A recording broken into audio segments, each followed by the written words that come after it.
to Chance TV. This is your girl Chantel, and this is the program Chance with Chantel. Today we have a prominent personality that we are going to interview. He's here to tell us about his life story, his ups and downs, his rise and fall. Don't go away. You might be motivated. We're going for a quick break, and when we return, I will introduce my guest to you.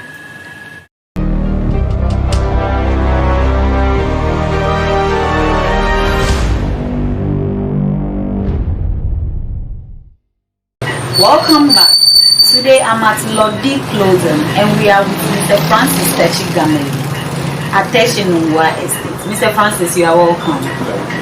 Okay, so Mr. Francis, tell us about yourself. In short, who is Mr. Francis Tachigameli? Mr. Francis Tachigameli was born some years ago in community 7. Community 7.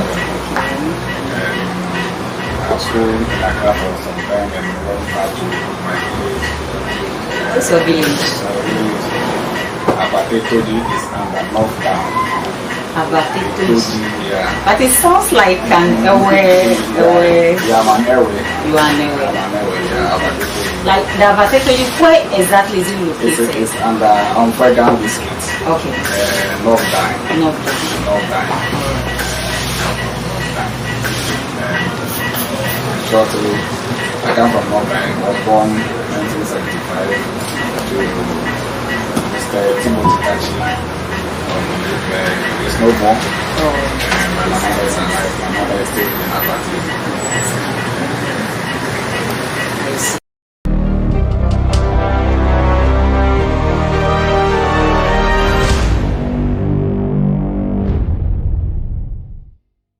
So, Mr. Francis, you are the CEO of Lodi Clothing.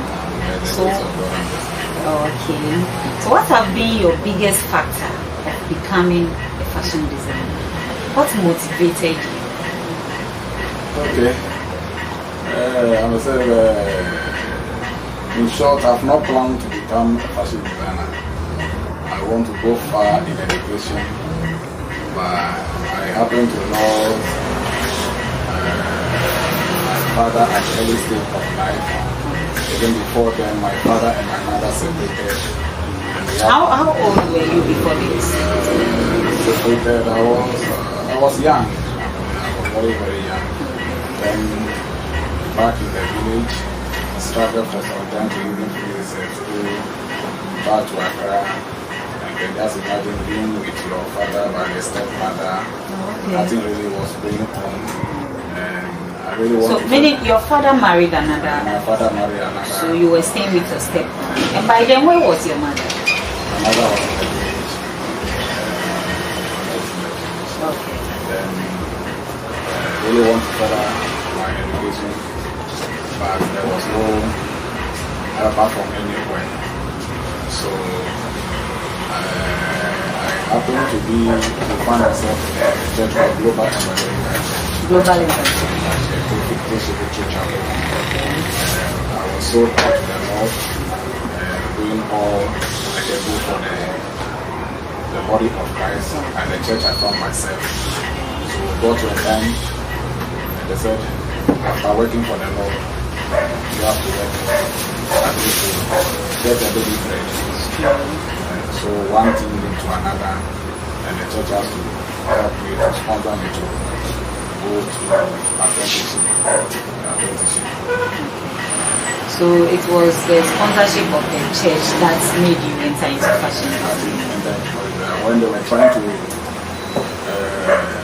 advise me to take this to a profession, I said, no, this, no, I've not even dreamt about it. I don't want to enter into it.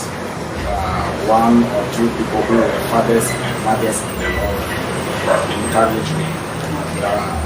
As we sing you, I think you will be able to do it. So by encouragement from other fathers and mothers and colleagues, so let me give it the opportunity to see whether I'll be able to make it.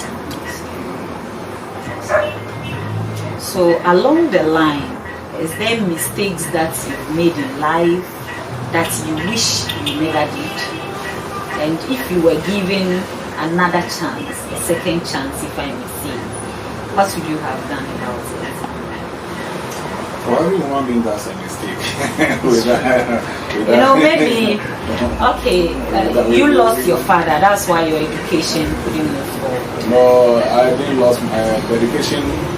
Was that when my father and mother separated. Okay, it came from the separation. Okay. Separation. That was when the education was cut off. You have to live with your grandpa and aunties and what have you. That was when the education cut off. Talking about what mistakes have I made, and I wouldn't want to start a mistake again. Okay. To talk of as a fashion designer, I've lose some clients because of delay in working for them. Okay. I've lose one or two potential clients, which even to date, if I think about it,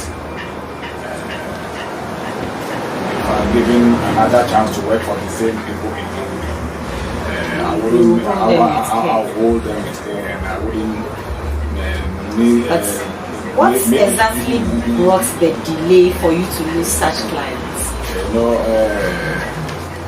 One, say it's one familiarity at times steps into it when you work for people for some kind of familiarity steps into it. Secondly, we have work. With the time frame this person is giving you, you will not be able to meet the demand at that time. But because they are a long time or customers and you wouldn't want to lose them. Instead of telling them the truth that for tomorrow morning, I think I'll not be able to finish for you. We still take it and we end up losing both clients instead of to tell them the truth out.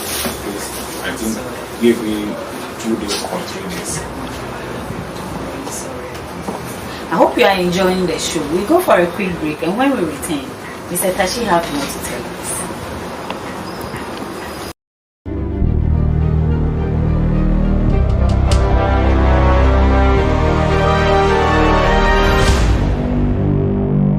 Welcome back. If you just joined the show, this is Chance with Chantel. I'm with Mr. Francis Tashi.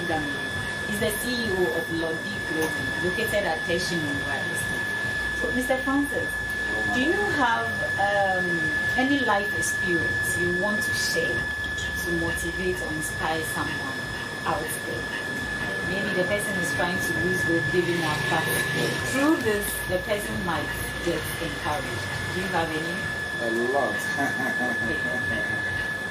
Okay. You can take it when I started my apprenticeship. Okay. It has not been an easy journey. The journey was really tough in the sense that you wake up in the day, you are going to work, not having money to eat, not having food, not knowing where the next meal will be coming from. Where did you do that apprenticeship? Where? At this behind the Global Evangelical Church. It's not far from the Global. So then, were you staying with your master or you rented an apartment? And then I was living in my uncle's house, but I was sleeping in the chapel. And that was where the chapel, and then Hippie Church of Ghana chapel was my bedroom, or that was where. Was it because your uncle wasn't allowing you to sleep in the house? That's why that was your place of abode, or you just decided to do that? No, we were many in a room. We were many in a room, and I found the chapel as a comfort place for myself. Concerning my Christian life and other things, I didn't want to involve myself in. So I decided to have other colleagues who also sleep in the chapel. wake up in the night to pray. But the chapel wasn't having any issue with you people sleeping there. No, the chapel, those times the chapel wasn't having a window or anything, so we sleeping the same time as the security for the chapel and the same time to sleeping place for us. Yeah. So that was when I was staying to continue with the challenges and what have you. As I was saying, nothing. I've been where knowing the next way the next meal is coming from. But really, God has been faithful. Because on my way to work, I'll be praying, God, you help me to find 10, 50 pesos or 20 pesos on my way to work. At times, God answer my prayer. At times, too, I say, God don't answer my prayer. I have to go hungry whilst I am working. At times, I have to beg my seniors or my juniors to get something to eat. One of the serious one which I don't forget is one day during break time I was really hungry because the previous night before I have not eaten before sleeping and going to work. I was really hungry and break times I don't have any food. During break time, we either come to the chapel to pray or get a cement paper when construction was going on to be practicing or to be cutting some cement paper. So cement paper, now we call it a brown paper, which so was it the company you were cutting for? No. Practicing whatever I learned before break time. Okay, about the fashion. The fashion. Oh, I guess. Get a pencil, scissors, and cement paper. Cutting. I may say that is my lunch time because I don't have food to eat. I come to the chapel to pray for some time, then I have to be cutting cement paper. So one of the day, the previous night, I was not able to get anything to eat. The following day, during break time, my seniors were going out to eat. So I was also following them, maybe in the name, maybe they may have mercy on me when they buy their candy or whatever. So on our way, I saw tomatoes, ripe tomatoes heap on a junction. Then I draw the attentions of my seniors. So, tomatoes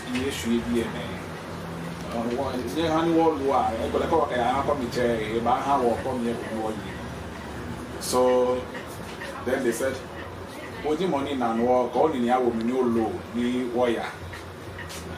so I found some rubber black quality bag around and I collect all the tomatoes. We got to the kenke seller.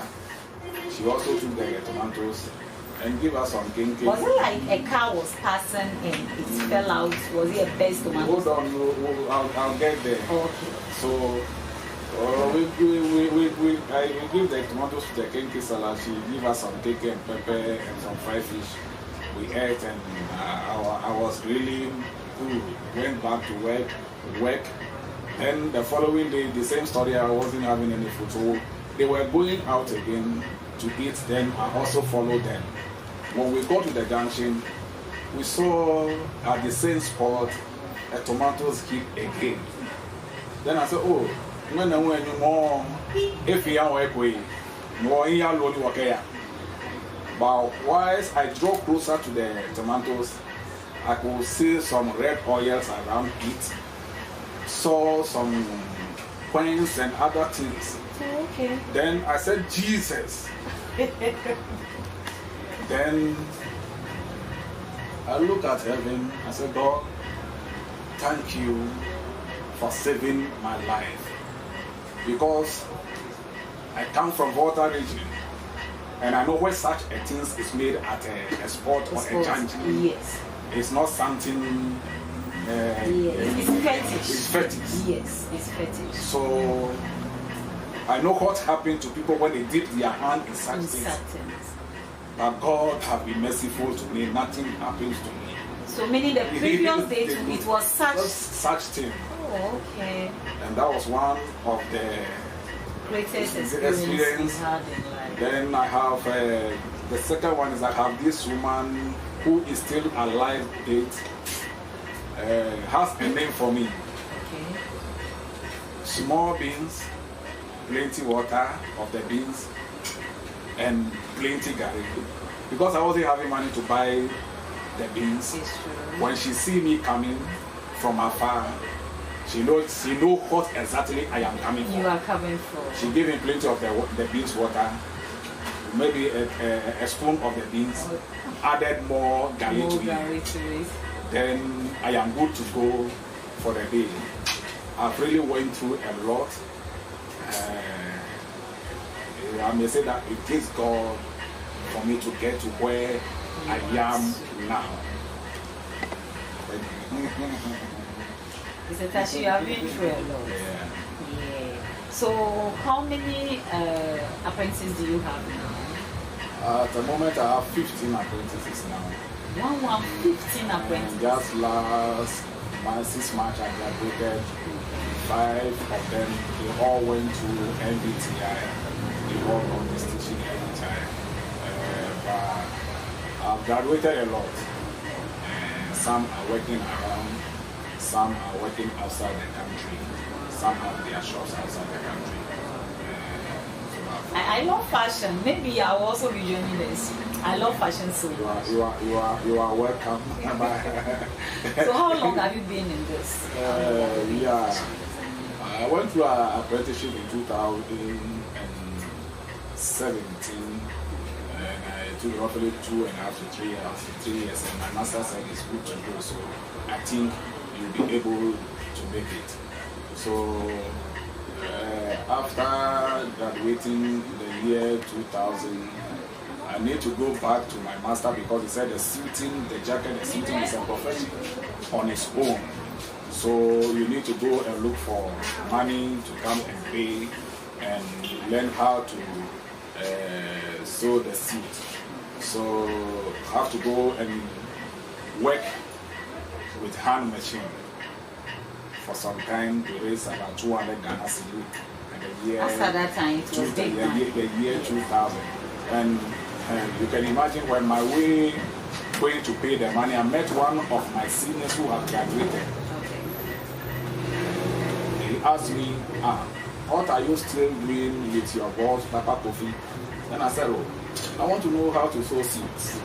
And you all know that Master said, suit is a profession on its own. So without paying, you will not be able to polish it or learn it. He insulted me, but did not give up. I went on to give him the money. He insulted me, he said, well, Oluwa, Papa na ni sani echombo ni echombo. But oh ya ta washika dia na 200 Ghana cedi shikani. Oh ya ka neka we de ni eye kolo. But I know where I am going, and I don't know what I want. So I went back to him, humbled myself, worked with him another 2 years. Even though within the shortest time I was able to polish up the suit, but I just humbled myself that I want to save him. So humble myself for another 2 years. Okay. And after that, he said, you have humbled yourself, you have served me, so let me bless you. Then he laid hand on me and he released blessings upon me. And ever since, at the time before my master was called back home to heaven, he passed on. He passed on. Passed on. It's called Robert Martinson, Home C.E.O. That's the name of the show, the fashion show. The fashion show. It's good at that time. He's a preacher to Apostolic Church, so anywhere he goes, among the 100 and over students he has trained, they always use me as a sign by his preaching or what I do, and the one he has been using. So is this place, Lord Clothes, is it unisex or just male? It's unisex, and as you can see, some of the students and ladies are around. Yeah. They do both. We do both male, female. When I started with ladies. I worked with ladies at that time more than men. But as you know, so hard. I lose it hard. Lose this place, tie this place, adjust this one, adjust this one. And at the end of it, when they even come for it and go and wear it, they will still bring it back. So they started healing my desire on ladies' wear. When I started ministries, I saw suits for the office. I even got contract for ladies' suits at some of the companies and Kaba and Street and what have you. I don't really do men at that time. Okay. But now you are fully in unisex. Yeah, fully, yeah. At then too, I do men, but I am more into ladies at that time than men. But now we do all together. So from the time you started working on your own, as your own, so now you think how many years now? I started working on my own 2002. That was when I finished with my course. Started working, but I didn't start it here. I started in somebody's college from around the person moved to Asia, La Scala, and there is nowhere to continue, so I have to move to the person is called Noel Accuracy. He's alive, moved to him. So at Teshi, La Scala, and pick it in Kappa, then all you have money to I can see you all your life in Teshi. Yeah. Move around, go and distribute, give the things to the people in their houses. You get to some of them, they will tell you, okay, thank you for bringing the thing, I am not having the money, I will call you. But the next time they call you again, is to come for another material. Not your money. So move to Teshi, from Teshi, we got to a time with my working another thing. I thought it is so tiring, so I found myself in one of my students' house to do a tent there around. There is a place called La Scala in the Dar es Salaam area there. I did some tent sewing there. From there before I moved to this place. So from like 2002, so that's 20 years. 2022. The last graduation I had, we did Thanksgiving, Blondie at 2022 Thanksgiving and graduation. So I say roughly 22 years, and we are still counting. But do you have any fashion designer that is your role model in Ghana or even beyond Ghana? Then I may say it's a Nalem clothing. Nalem. Yeah, at that time it was a Nalem that was training, and I happened to meet the owner. The Nalem, is it in Ghana? Where is it? Yeah, it's in Ghana. Once in a while I go to the showroom those times I don't have the opportunity to meet him, so I go to the showroom, look at what he has, add something to it, and design it. So at that time I was looking into Nalem at that time. So fashion designing in Ghana, do you think the government, there is any initiative that it should do to help this industry? The government has a lot to do for fashion designers. A lot. Because from the president to the cleaner, I believe if we all have to wake up one day and go to our various offices naked, there will be a kiosk in Ghana. It's true. Without the fashion designers, nobody steps out of room. Then the person will call that person a mad person, or there is something happening to the person. But it's one of the industry that we really don't invest or think about. From the president to the little in society, it takes somebody to clothe them.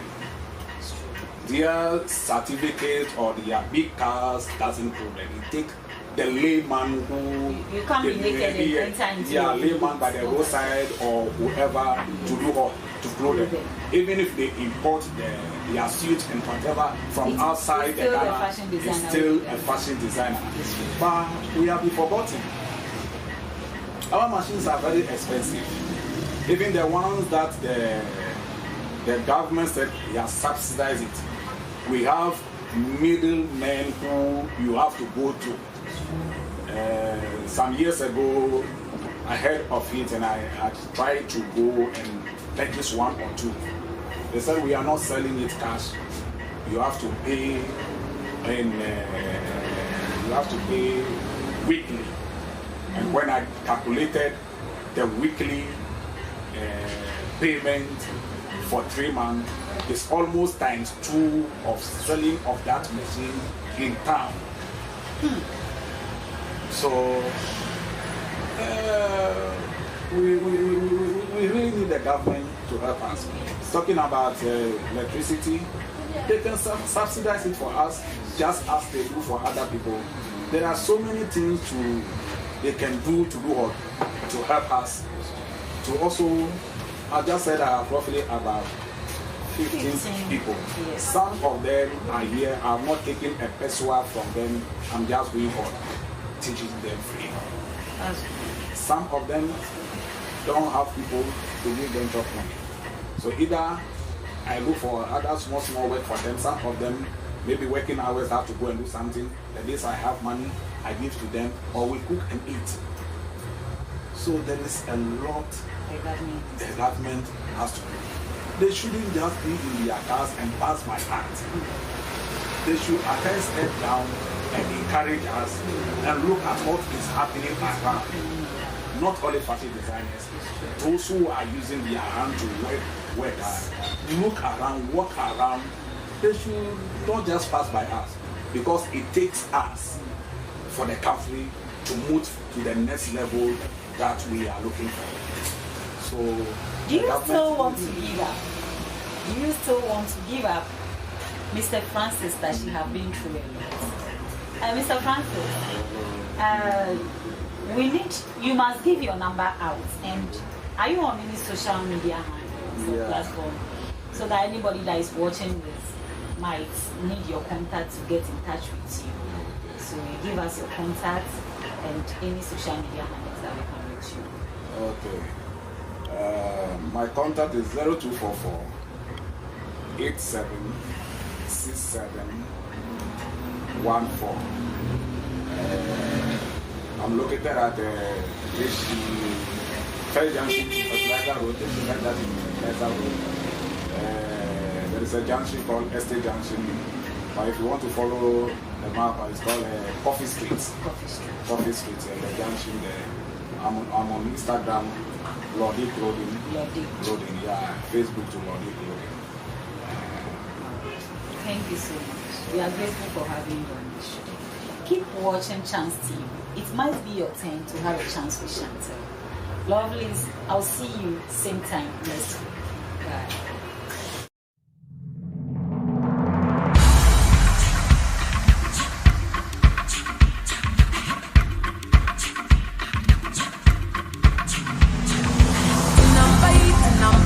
Number